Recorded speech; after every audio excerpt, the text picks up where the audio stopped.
5 things you have to remember before you launch your startup company as a student. Number 1, don't get discouraged by the people in and around you. Your parents may discourage you, your friends and family members may discourage you because they say that you are going in the wrong direction, you are wasting your time, and your innovative idea is not going to work out in the market. They give XYZ reasons. Second thing is you should not go with huge investments about your startup company. If you invest in your business, there are high chances that you are going to lose your money as easy as possible because you may not understand the market fluctuations.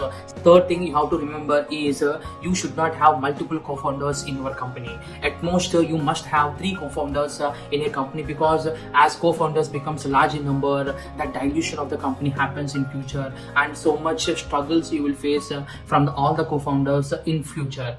Fourth thing you should remember is you should not think that your innovative idea, that is your product or service, is going to work out in the market all the time forever. You should have alternative ideas also so that you can implement them as easily as possible. If one idea doesn't work, another idea will survive you in the journey of building your own business. Last and final thing you should remember is you should not jump with the launching of your own startup company without having a proper research of your product or research. Thank you all. Don't forget to follow me and also share this video to all your friends.